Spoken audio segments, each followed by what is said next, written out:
Burton. Gurmagat the Count Corla, Bawalam, Macovrone, a Goiler, Sun Party, and Luck de Ibra, the Winter, August Clown, Brian Lenihan. On behalf of the Labour Party, I want to offer my sincere condolences to Brian's family, to Patricia, to his children Tom and Claire, to his mother Mrs. Anne Lenihan, to his brothers Connor, Niall and Paul, and to his sister Anita, and to his indefatigable aunt Mary O'Rourke, a colleague of ours here, and I think a very good friend to every woman who has ever had the honour of being a member of this House.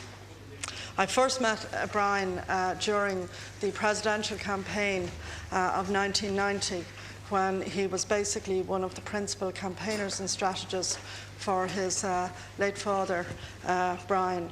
And that was a hard campaign for the Lenihans. A lot of different things happen as they do in different campaigns. Politics is not all about the glory days. There's a lot of hard, difficult times in politics for most people.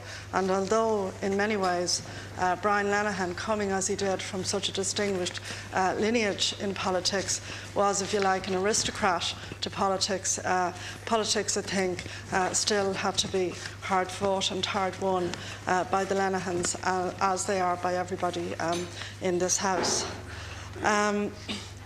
Dublin West, and I was quite, happy yesterday when, happy as one could be in such a sad situation, that the sun was shining on St. Machta's Church in Portestown, because when I first represented Dublin West was represented not just by the Lenihans, but by the Lawlers.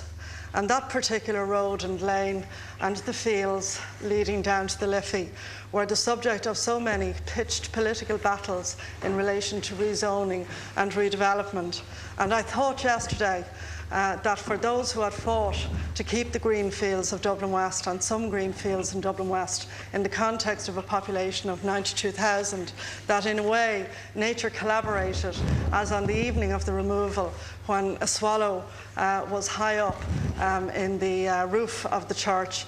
And I know there are some myths that sometimes when somebody's soul is passing, you see something like a bird and it expresses the soul of the person going away to another space and into another realm.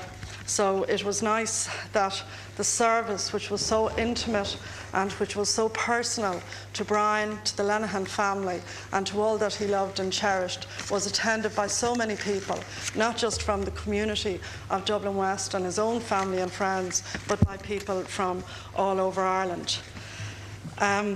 The Dublin West issues are in many ways the issues of the development of modern Ireland in the last 2 or 3 decades. Schools, the hospital, public transport, community development and infrastructure.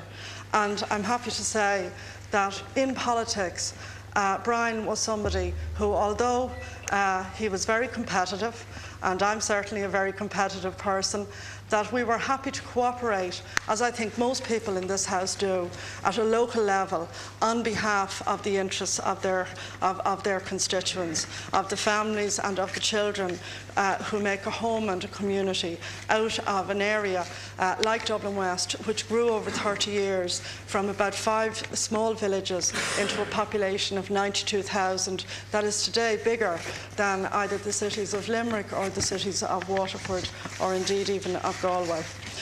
Brian was, I think, a consummate lawyer. He had the lawyer's great ability to read and master a brief.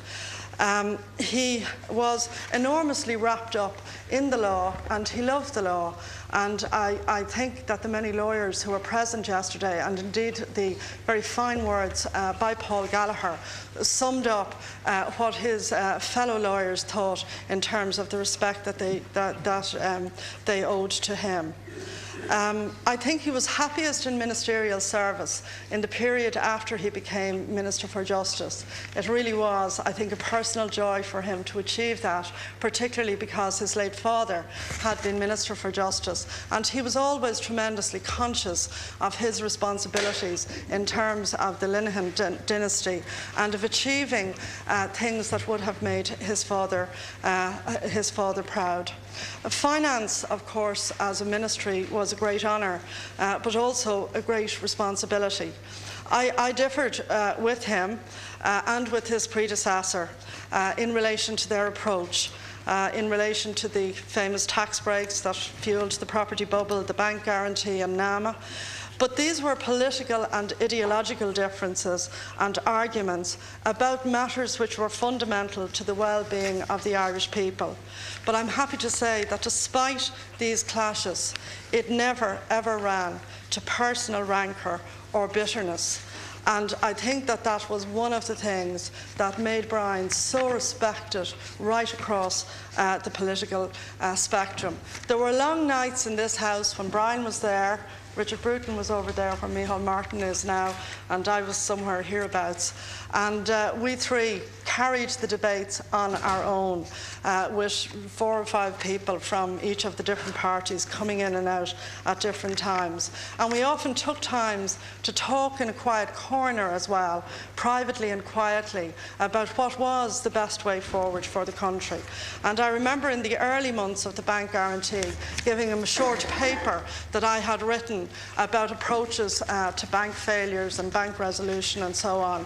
And I recall that for months afterwards, and in fact for years afterwards when I met him, he still had the details of the 8 or 9 points on the paper, had taken them in, had them analysed, and came back and discussed them with me as the situation evolved.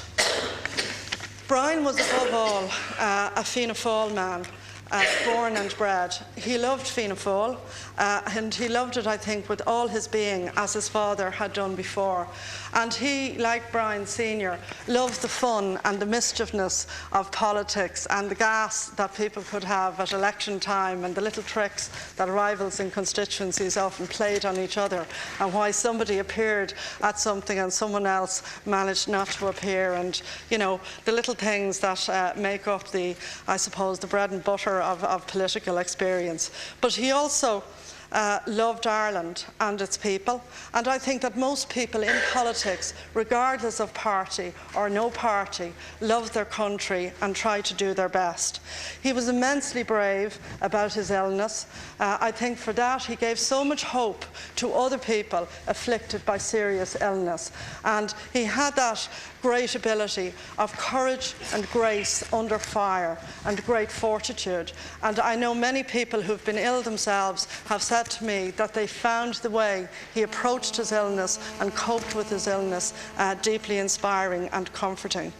His passing reminds us of the fact that there is more to life than just politics, and at the end of the day, it's his family, it's his children, his wife, his mother, his brothers and sisters, and his aunts and uncles who will really miss and grieve very, very sorely for him. I think politics is a bit like diplomacy. You know, you have interests rather than friends, and when the times are tough, you go back to your family, you go back to your core community and the people that you are most at ease and at comfort with.